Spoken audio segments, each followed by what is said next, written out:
Thank you for joining and welcome to this Green Alliance webinar on a bus revolution driving up prosperity across the regions. My name is Peter Stevens, I'm the Policy and External Affairs Director, and I'm your Master of Ceremonies for this afternoon's webinar, which I hope will be a lively discussion. We are going to be looking at some work that Green Alliance has been doing in particular on a forthcoming report. Over 3 billion journeys were made by bus in the UK in 2022, and bus remains the most used form of transport across the country and provides customers with an unrivalled, low-cost and green option for travel. They're the essential backbone for many areas, connecting people to jobs, education and communities. And this discussion this afternoon will discuss how government can encourage an increase in bus passengers, as well as how to decarbonise England's bus fleet. So the format of this afternoon's event, in a minute, I will hand over to Rosie Allen, who is the policy advisor from Green Alliance, who will present some of the findings of the work that they've been doing. And then there will be a couple of panelists, Sylvia Barrett, who is Director of Policy and Research at the Campaign for Better Transport, and Marcus Johns, who's the Senior Research Fellow at IPPR North, will give their reactions, and we'll then have a roundtable discussion followed by questions from the audience. So my plea to you is please do be thinking about questions that you can ask, and please put them into the box, the Q&A box. Just a couple of bits of housekeeping.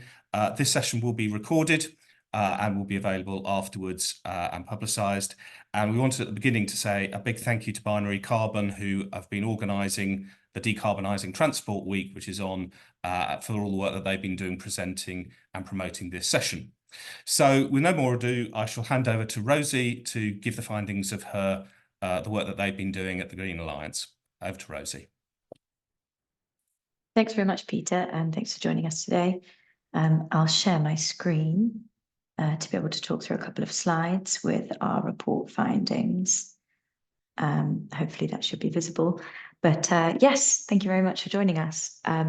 So this work, a little bit of background to the work that we've been doing here at Green Alliance on buses as part of the transport team in our low carbon futures theme of work. It sort of stems from this previous year that I've been working on transport policy in Green Alliance. We've had a real focus on thinking about how modal shift, or also known as taking less journeys by car, really in the UK context, can get the emissions reductions that we need to make the transport sector, which, as I'm sure lots of us know and hear all the time, is the most emitting sector of greenhouse gases in the UK. How modal shift, taking less journeys by car, can really plug the policy gap that we need to get those emissions reductions. And time and time again, when I was working on modal shift reports in the previous year, what we found was that people are keen to make less journeys by car where they can, but what they really want is viable, sustainable transport alternatives. And it's not fair to ask people to do the stick without the carrot, if you'll forgive the policy phrase, and to ask people to travel by car less if there aren't the alternatives there, which is where buses come in. And we've now been thinking a lot about how buses can form this sustainable transport alternatives and how we can make the bus service desirable, reliable, affordable, so that it's available there when people will need to use it. And this piece of work, which will be out later this week, and we'll make sure that we send the report when it's released to all of the attendees here today. We will look at an ambitious way to, over a 5-year parliamentary term, thinking about the run-up to a general election, transform the bus service in England to better deliver those things that it needs to be able to be that viable alternative. So why is it worth doing this for buses, beyond what I've just said about the context of modal shift? Is, as Peter kind of mentioned in his introduction, buses contribute to the economy, £21 billion each year. They're popular, 3.1 billion compared to 1.7 billion journeys made by train. They're the most popular form of public transport in the UK. And I think it's also worth bringing out that groups who disproportionately use buses more include women, those who are grouped as younger and older, more likely to get the bus, and lower income groups. And so buses are really the sustainable transport mode choice for those who need to use it. And it also helps to connect rural communities. It's worth bearing in mind as well that it's cheaper to put a bus service on to connect a community to places where people need to get to and allow them access to employment and town centres and for leisure, than it is to spend lots of money putting in new trains. However, despite their popularity and desirability, that we'd like people to be using them, buses have been cut. Bus routes have been cut drastically over the last year and really have been in steady decline in terms of passenger uptake of bus services in the UK. This steady decline was then really catalysed by the pandemic, where we saw a significant reduction in people getting the bus, unfortunately, and buses are really still recovering, especially outside of London. Some people just haven't got back on the bus in the same way that they used to. And so, as I said, that led us to be thinking, how in 5 years can we transform the bus service to make it a service that people want to use and we get passengers back on the bus in 5 years? We set out a lot of policy recommendations. This is really a bird's eye view of how to make buses better in this report. And so there's a lot to get through and a lot to hopefully touch on, but welcome expanding any of these recommendations further in the Q&A or in the discussion later. But I'll give you a whistle-stop tour as an introduction over all of the things that we recommend doing to improve buses. And we've set this out along a timeline of a 5-year parliamentary term, as I said. So in the first 100 days, this would involve setting a £1 fare cap for 5 years. This is a drastic fare cap and it is dramatic. It's building on the success of the simplicity of the £2 fare cap, which did see an increase in passenger uptake across the UK. And we want to draw people onto the buses. We hear a lot that potential passengers are confused by different ticket fare types. And also we heard from operators that the kind of piecemeal extension from the £2 fare cap made it difficult to invest in the future and be sure about what revenue on what routes would be coming in. And so setting a fare cap for 5 years ahead of time so that operators and passengers will know that that will be the cost of a single fare. We also recommend legislating on bus governance. Really what this means is making it possible for all local transport authorities across England, not just mayoral combined authorities as it currently is, to be able to franchise their bus services. Also to streamline the process of franchising, as it can take up a lot of time for places like Greater Manchester. They've gone through the process or are going through the process of doing that franchising. And also this would look like lifting the current ban on creating new municipal bus operators, as is currently in place, as these have proven really successful in places like Reading, where there are historic municipal bus operators. Moving on to the rest of year 1, we recommend setting local authority budgets for bus spending for 5 years. Time and time again, when we spoke to people as part of this report drafting process, whether this be local transport authorities themselves, operators or policy people, what we heard was that really the most difficult thing about seeing ambitious leadership locally and making buses better was just that missing piece of being able to predict financial certainty of what funding would be available when. And so just making sure that local authorities know what they will be able to spend over a 5-year period on improving buses, I think was seen by many as the most impactful single policy that we could see to improve bus services for that foresight. And then we would head into year 2 of our 5-year plan.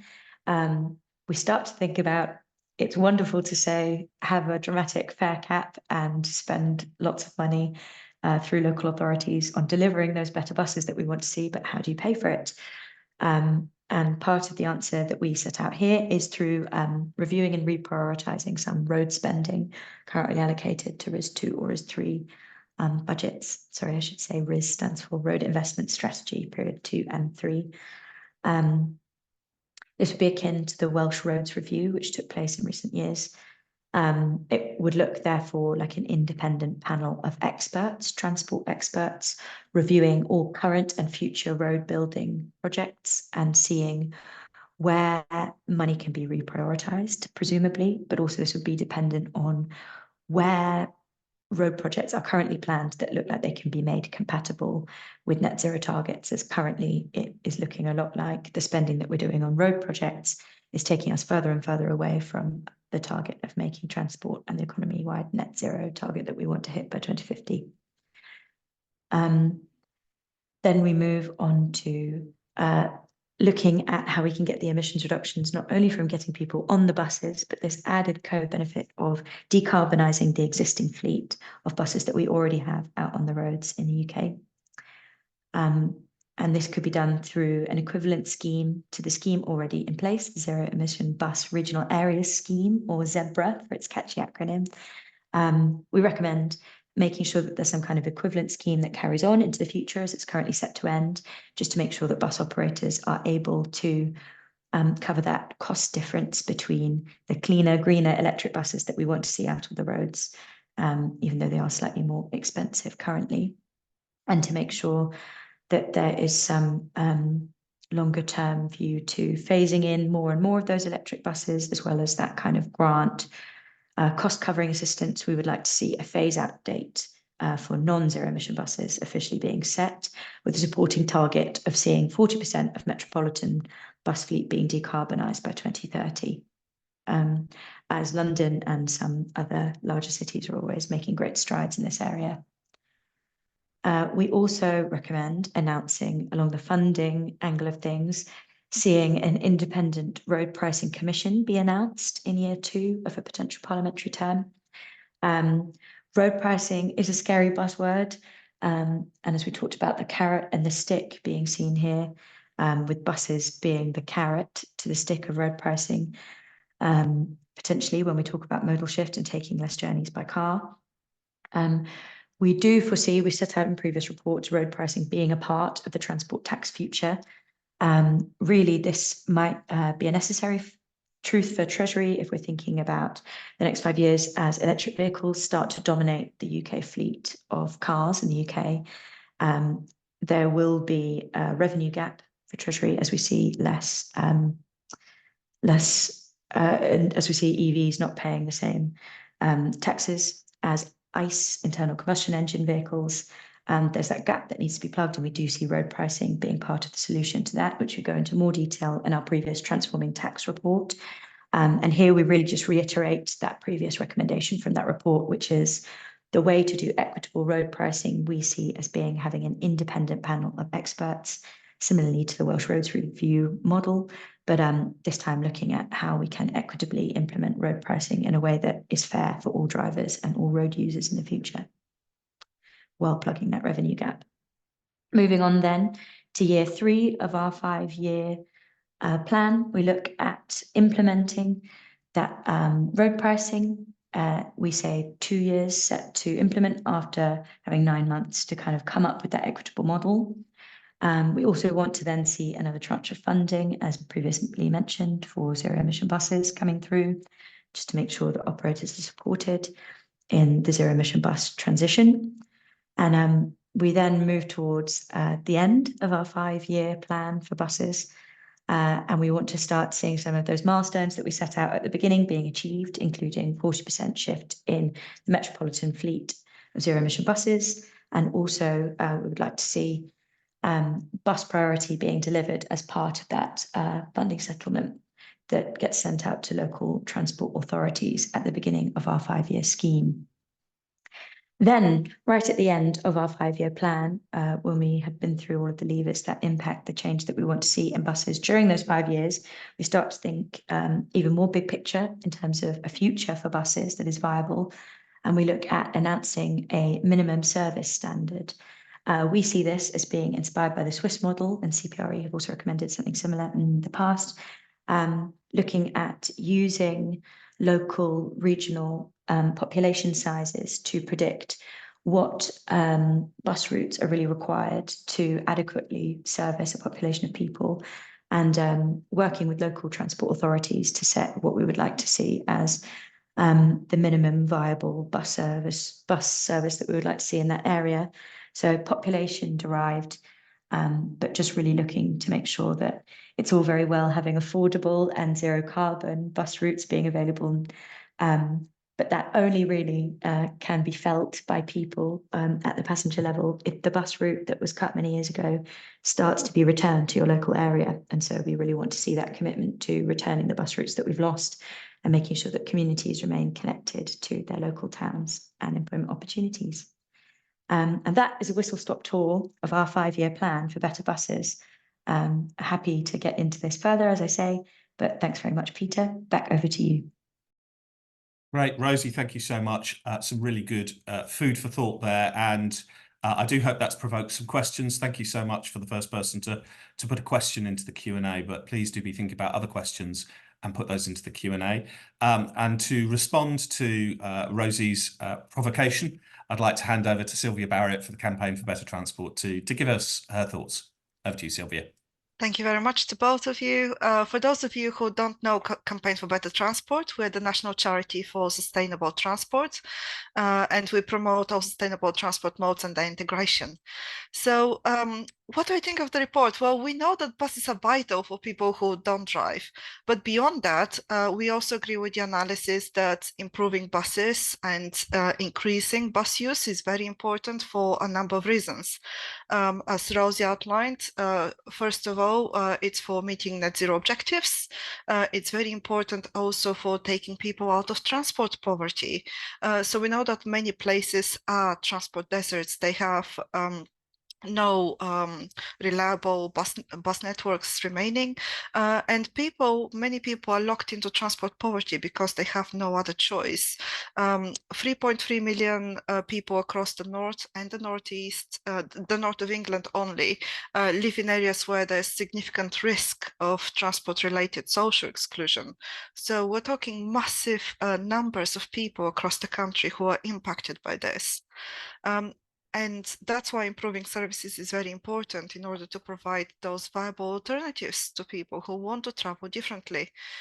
We did a poll recently which found that 3/4 of drivers would like to have more options to get around than relying on driving. And they would use public transport more if it was better. So that just shows that there's this appetite to increase bus use if we can deliver viable improvements. Increasing bus use is also very important to reduce congestion.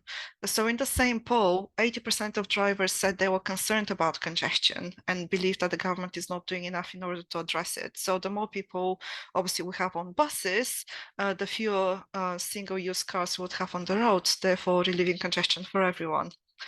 It's important to improve air quality, which basically air pollution is responsible for over up to 36,000 deaths a year. And many people are not aware how bad air quality is in their local areas. And overall, the more people we have on buses and sustainable transport, the better quality of life we'll have for everyone.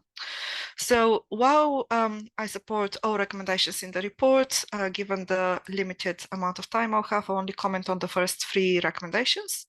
So first of all, on the bus fare cap, Campaign for Better Transport, we had a major role to play in getting the bus cap implemented and extended 3 times in this time, and we are campaigning for this to be made long term. So anything that makes bus fares simpler for everyone to understand and bus use more affordable is a very good thing. And the initial assessment shows that it is driving more people to use buses as well. In terms of governance models, I think it's very important that all places have the ability to deploy the right models to suit their local needs and circumstances. So while franchising, obviously we hope will work for all combined authorities and large authorities across the country, and everyone is watching Manchester and how that pans out. We're hoping that is. So roads are now within the remit of this fund. And the issue with that is that local transport plans, which were meant to be revived and which would have set priorities for local transport, within each local area, and it would have set quantifiable carbon reductions as well. These have not been published, so we don't have anything that sets priorities within local authorities. And secondly, it's only limited to transport authorities in the North and the Midlands. So added to the BICIP allocations, the funding is now very uneven. We have some authorities that receive more than £1,000 per head for buses and transport, like places like Rutland and Blackpool in the north, to under £5 a head in places like Dorset and Suffolk. So long-term fare allocations are indeed very important for all places, so that they can provide at least the minimum level of bus improvements that are needed, and that should be the top priority for the next government. Thank you, Peter. Brilliant. Thank you, Sylvia. Loads of questions coming in, which is really exciting. So thank you, everyone. I'll turn over now to Marcus Johns from IPPR North to give us his thoughts. Over to you. Thank you, Peter, and thank you, Rosie and Green Alliance, for the invitation to speak today. I am Marcus Johns, Senior Research Fellow at IPPR North, where I lead on our regional growth and transport research. We are the North's leading think tank focused on ideas that can close England's regional gaps, with a particular focus on the north of England. Firstly, I think just in terms of responding to Rosie's slides, I really enjoyed the excellent literal design of your roadmap for change. Responding to your report and to your presentation, there's clearly both thoughtfully designed policies and, I think, graphics for 5 years of change to revolutionise buses. And secondly, on Friday, I published IPPR North's annual State of the North report, highlighting how where you live determines much of your life, how long you can live in good health, the wealth you could hold, the power you have to shape your community, and your access to economic opportunity. While last year we highlighted that the UK is the most regionally unequal economy of all large advanced economies, including transport spending and even your exposure to air pollution. And you might be wondering, why am I talking about regional inequality and responding to Green Alliance's proposals for a bus revolution? And that's because when we look at what drives inequalities, we see poor policy choices, particularly a lack of investment and centralisation in the things that underpin local economies, with too many powers held away from communities and their interests. Buses are no different, and today's research shows how better policy for buses could drive up prosperity across the regions. Almost 4 million tonnes less carbon emitted and 70% patronage growth are strong outcomes to be won. And it is things like greener buses and thriving bus networks that connect people to economic opportunity and build wealth, helping close those regional gaps. I think that what your research does really well, Rosie, is set out that case for better buses, and I welcome both the research and your recommendations. Better local control and sustainable funding are, I think, these most important structural changes to improve England's buses, whether that is rolling out powers over franchising to places that don't currently have a mayoral combined authority, or reducing that doing away with, that ban on municipal bus companies that is currently in place. Your research, Rosie, demonstrates why we need both higher investment and more local control to revolutionise buses, pushing the dial on those regional inequalities and poor outcomes. Within that effort to improve service levels, I think those on-the-ground changes of more zero-emission buses and bus prioritisation measures are the next challenges to redress if we are to encourage modal shift, which your recommendations, I think, consider very well. Later this year, I'll publish my own research looking at how better governance and funding can deliver a dual transition to more sustainable, thriving local bus networks while decarbonising our bus fleet. And last year, IPPR published research setting out what we think levelling up buses should look like. And hearing your findings, there are clear several areas that strongly align. Your recommendations for longer term funding, reprioritising investment from road building to sustainable modes, electing for electric over hydrogen buses, enhancing that local control, and the need to set out what socially and economically necessary service levels ought to look like are arguments emerging from our research too. I think on that minimum service standard, I wonder what it might also look like to consider need, deprivation, and socioeconomic opportunity in determining what that level should be, and particularly considering the transport-related social exclusion that Sylvia highlighted, and I know that Transport for the North have extensively researched. But overall, the alignment between the work that you're doing, the work that IPPR are doing, is, I think, really key in our shared goals of mainstreaming the role that buses and a modal shift to buses can play in both the environmental transition to zero carbon and also in the economic transition to better living standards across England, that all the political parties in this election year are telling us that they want to achieve. So thank you so much for the invitation to respond to your research today, and congratulations on a great set of policy proposals. Great. Thank you so much, Marcus. And we're now going to go into a panel discussion with Sylvia and Rosie also joining in. Thank you for all the questions that are firing in. I have the difficult task now of trying to squeeze all of these questions in, but I'm going to kick off with a couple of questions just to start off with. And I was really struck that both Sylvia and Marcus made reference to the wider benefits of increasing bus use. So talking about air quality, talking about traffic, and particularly talking about levelling up and social exclusion, which quite often gets left out from this debate. How can we have a wider discussion about the wider benefits of bus rather than it just being a transport issue? Marcus, do you want to kick us off to start off with, and then I'll come to Sylvia and Rosie if they've got any thoughts. Brilliant, thank you, Peter. I think it's a really important question. The need to highlight the role that buses can play in improving local economies, improving all of those different outcomes. I think it does start with research like this. It starts with all these different organisations, whether it's Sylvia from CBT, Rosie from Green Alliance, myself from IPPR North, and all the people that are watching us today in thinking about these questions and taking those conversations into a number of different circles. It's ensuring that when we talk about things like green industrial strategy, we are remembering the role that transport plays in that. When we're designing local economic strategies, we're thinking about how we can, as Rosie said earlier, using buses as a very flexible form of transport with relatively low capital required, to deliver on those goals, to connect people to economic opportunities. So I think it starts with really just pointing out the links that there are between those policy agendas and making sure that's considered in as many places as possible.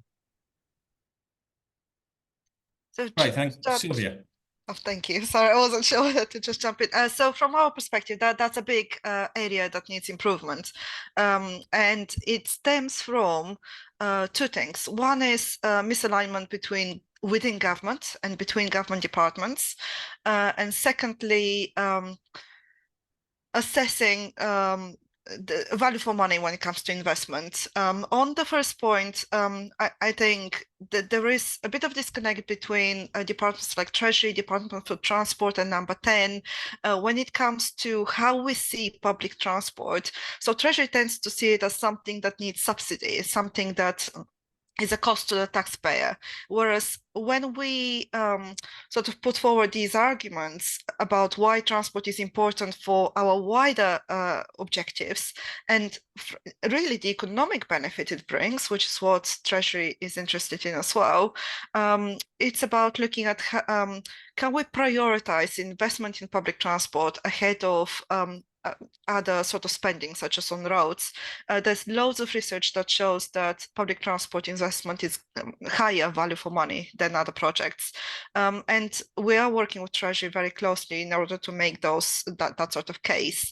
In terms of assessment, it's about changing the assessment tools that we have to make sure that the right value and the higher weighting is allocated to those additional benefits, because currently investment tends to be looked at from the point of view of saving time, for example, shaving off a few minutes on your journey to on the road network, whereas these additional benefits should be really much higher, more highly valued. Right, thank you. Rosie, any thoughts? Yes, thank you. Just briefly, I mean, I totally agree with what Marcus and Sylvia said. And I'd say that there's just one more final piece of the puzzle for me, which is that also the kind of media representation of the way we think about bus travel, and the way we have conversations about modal shift and taking less journeys by car is also really difficult publicly at the moment. I know there's that mood music about being pro or anti-motorist rhetoric, but it continues to be the case that the lowest income groups are less likely to own a car. And so, you know, increasing that passenger uptake and also just making buses better and more available really does benefit those who need it. And I also really, support reading more of Transport for the North's work on transport and social exclusion. And also there's a brilliant bit of Cred's work that was done with my colleague Stuart historically on transport and fuel poverty and how those can be interlinked. So yeah, thank you. Great, thank you. And there's a couple of points I wanted to pick up on this point. One was, Rosie, you talked about road pricing in your report, and you're just talking there about kind of the impact on motorists. How can we have a more grown-up discussion about road pricing? It's been an issue that is out there. There is this looming time bomb that we know about fuel duty as we look to electrify passenger cars. But how can we have a grown-up political discussion around road pricing? Rosie, do you want to kick off on that? And I'll give Sylvia and Marcus some thinking time. Yeah, of course, happy to jump in. And whenever we mention road pricing, we know that it is going to be a juicy and contentious topic to talk about. And of course, it's understandable that road users are concerned about the idea of chargers to use in their car. But really, in the big picture, way of thinking about things, as we see, as you mentioned, Peter, this electric vehicle transition, and we lose that tax revenue, there does need to be some kind of solution on how we think about the transport tax system at large. It really requires some kind of cross-party consensus so that it doesn't become a bit of a political football. And we've been thinking that, especially in the run-up to the election. And I mean, our method, as I've talked about, our recommendation in the report and in previous reports, we think that the best way to go about kind of getting to that more, as you said, grown-up conversation standpoint is through some kind of independent review, which comes up with an equitable model just to make sure that those who are, facing the worst transport-related social exclusion outcomes aren't the ones penalised for driving ICE vehicles, just to make sure that there is consideration to where there are sustainable alternatives available, and to make sure that there is just an equitable model to implement any kind of road user charging. But we do support that work being done. Right, thank you, Sylvia. Thank you, Peter. So we have done a lot of work at Campaign for Better Transport on this issue. And there are two things that always bug me when it comes to the public debate. One, road pricing is a very sort of loaded term. And we don't use it. We call it pay as you drive, which is charging vehicle taxation per mile. The second point is that this often gets confused with local road charges, things like congestion charging, clean air zones, and they're two very different things. On the former, really, we're only talking about introducing a charge per mile on electric vehicles because they currently pay, or their drivers rather, pay no tax when it comes to usage. So the equivalence of fuel duty. And what we're recommending is that a per mile charge needs to mirror closely what drivers pay in fuel duty. For petrol and diesel cars, we're saying that EV charging needs to start as soon as possible because that's where the gap is. And the research we've done shows that electric vehicle drivers support a transition to this model, as to petrol and diesel drivers as well. And the latter really think that it's only fair that EV drivers need to start paying tax, same as all the other drivers. So what we are trying to do is to show that it's not such a contentious reform that many people make it to be. So our research found that over 50% of all the general public support this move, as opposed to only 18% who don't. But there's a lot of people in the middle that we can convince. And yeah, we're supporting the calls for independent commission, and we're hoping that, I mean, the Treasury needs to do something about it, because they have said they will make sure that vehicle tax keeps pace with the transition to electric vehicles. So really, it's not such a contentious issue, and that's what we're trying to convey in the public discourse. Right, thank you. Marcus. Thanks, Peter. Yeah, I mean, I think, you know, when it comes to road user charging, as you say, there's the kind of ticking time bomb as we see the end of fuel duty in sight as we transition to more electric vehicles. And absolutely, it's the case that we need a more grown-up conversation. But I think I would zoom out and suggest we probably need a more grown-up conversation overall about transport in the UK.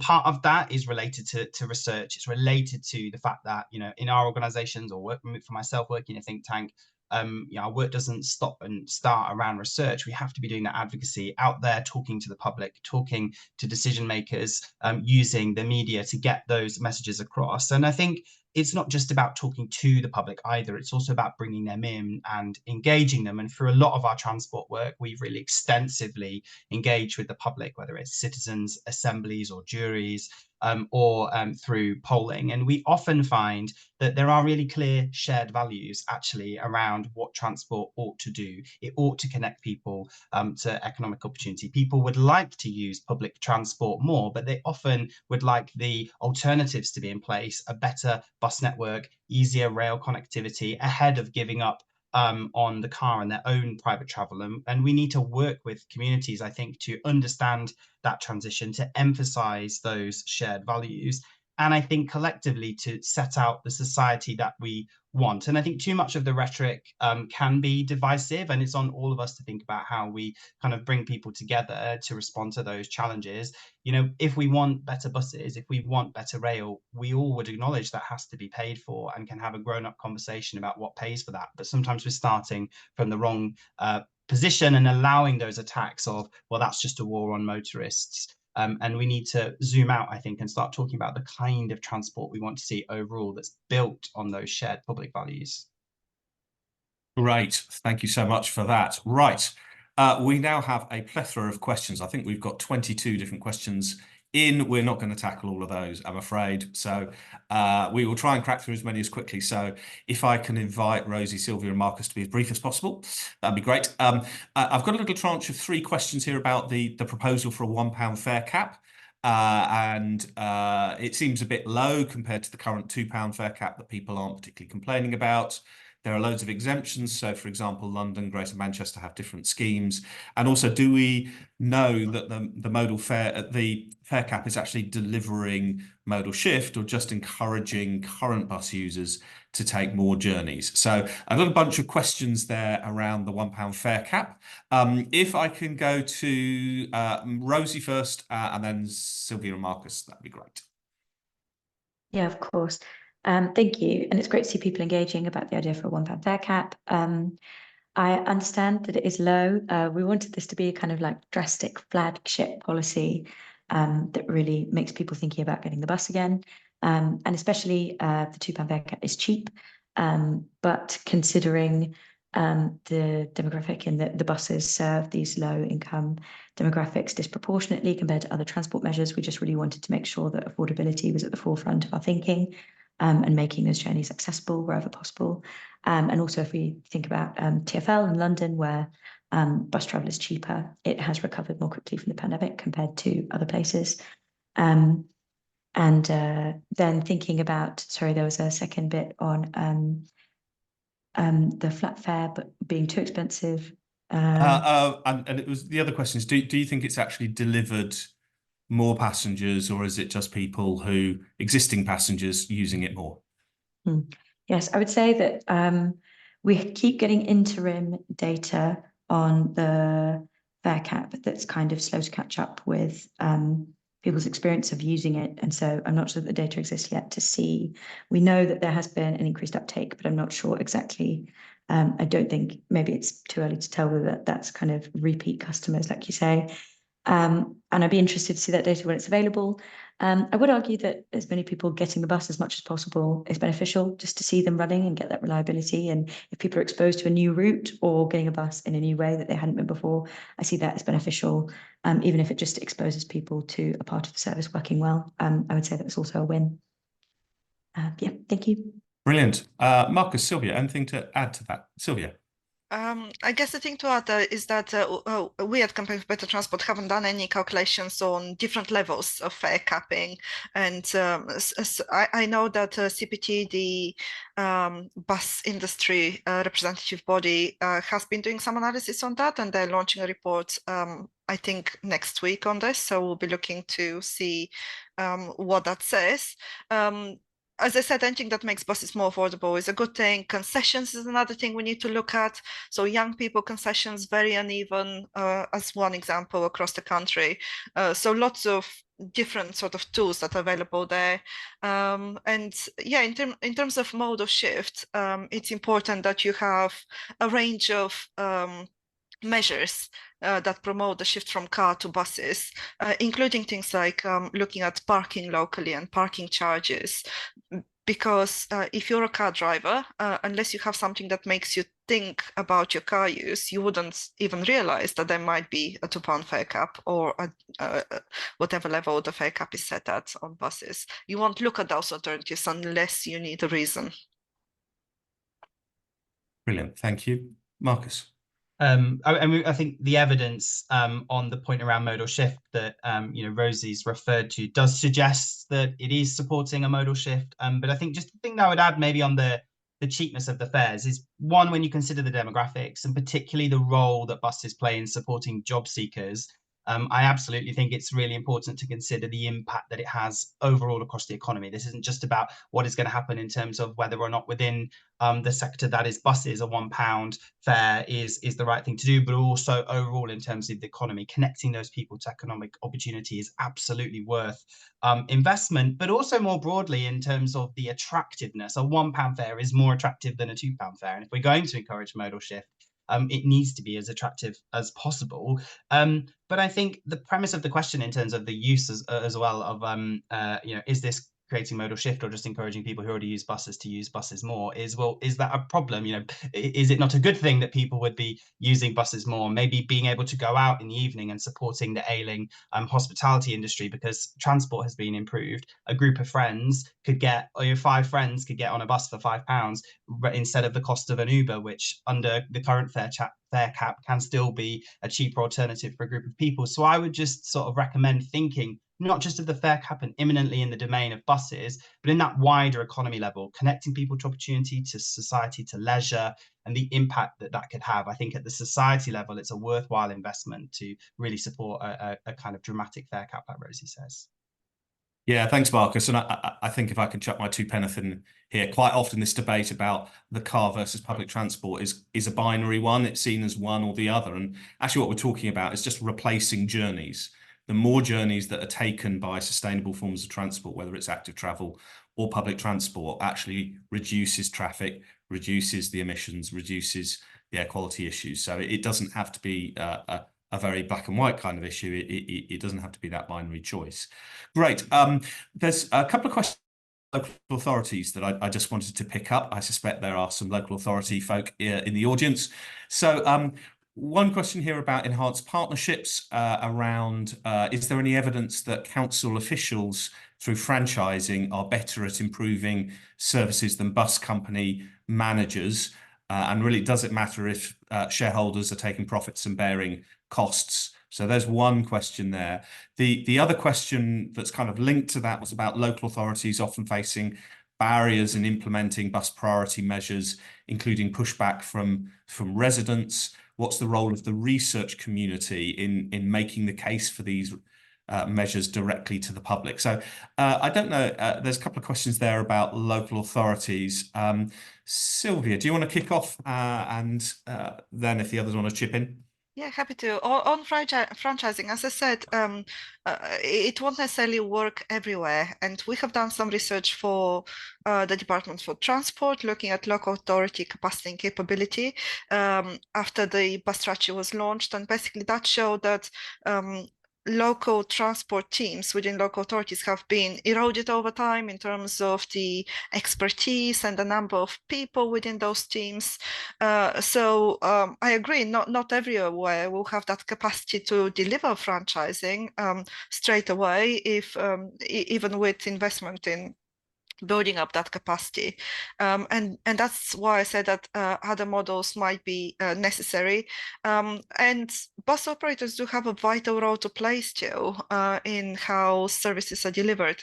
Obviously, the benefit of coordinating bus services as a network more closely is that you can look at which routes are more profitable, invest any surplus into less profitable routes. So if that can happen within sort of other models, I think that's what is important. The second question was about bus priority, and we are publishing a briefing on this very soon. So we work with local authorities in order to help improve knowledge and expertise and learn from other places. So we're doing a library of case studies that local authorities can learn from. And also we deliver some direct support. So any local authorities that are interested in working with us, obviously get in touch. There's useful toolkits as well on the Bus Centre of Excellence website, which we're involved with as well. So encourage any viewers to look at that as well. Brilliant. Rosie. Yeah, thank you, Stephen and Sylvia. I really agree with what Sylvia said, and sounds like a great support service being offered by the CBT there. Taking first the idea about bus priority, I would say we were finding that bus priority does seem to be a key part of the solution, and I do think that there is an element in recommending this. We recommend empowering local authorities to have a kind of longer funding settlement, and as part of that, funding being used, being recommended to be used for bus priority measures wherever possible.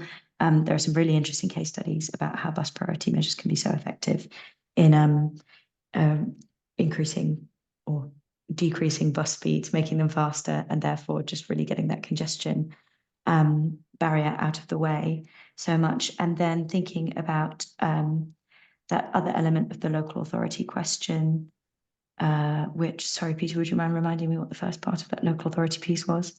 It was about bus priority and also about whether local authorities were better at making decisions around running bus services under franchising than bus operators. Thank you. That's really interesting. I would say we did look at different governance models, and there are examples of enhanced partnerships where that new model coming in has had an advantageous effect on the relationship between local authorities and bus operators. It's not impossible for bus operators to work well with local authorities. We just recommend making it possible for there to be these alternative governance models available so that it's possible to work on the project of franchising or municipal bus companies where that might work. But it is a lengthy process, as Sylvia mentioned. But places like Cornwall have had fare caps and have managed to kind of do mass tendering of routes that are socially necessary, even through an enhanced partnership model. And so I think there are examples of other models working well too. Brilliant. Thank you so much. Loads of questions coming in. There's a really interesting one about community transport and demand responsive transport that I know we will not do justice to, so I'm not even going to try and do that.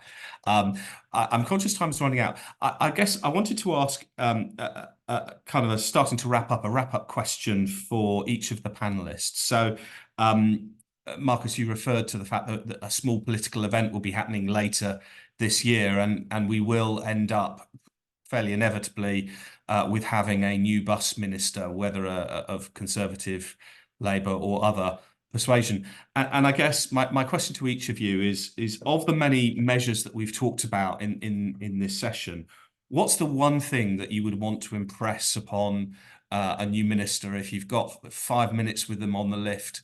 What is the one thing that you would want to press onto them as being the most important for improving the bus network? So what's the one thing that you would really encourage them to grapple? Rosie, would you like to go first? Yes, thank you.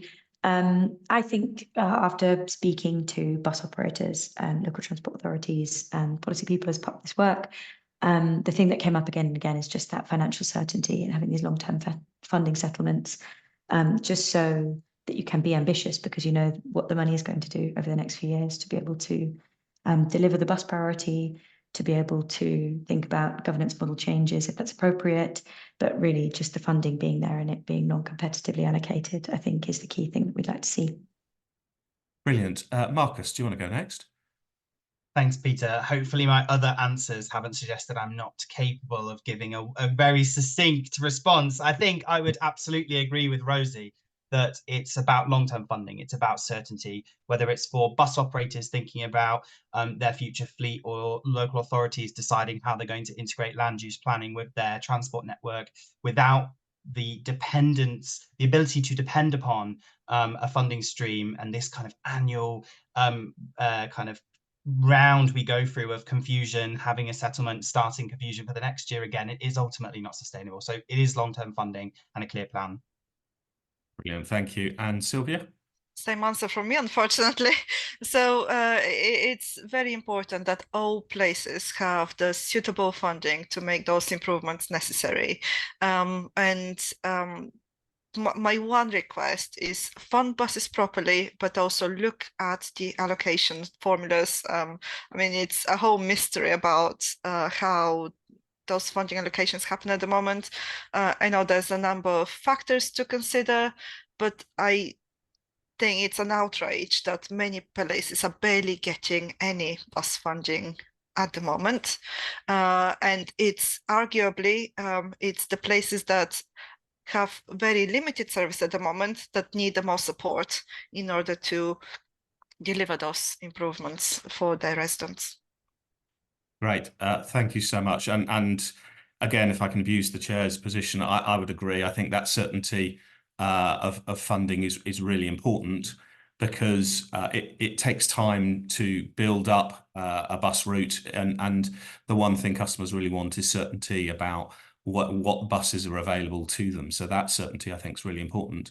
And I guess the final point that I'll make on behalf of all of the panelists, if I dare, is that actually, you know, we believe that bus services and public transport in general is a really good use of taxpayers' money in terms of the value for money that you get from supporting bus services.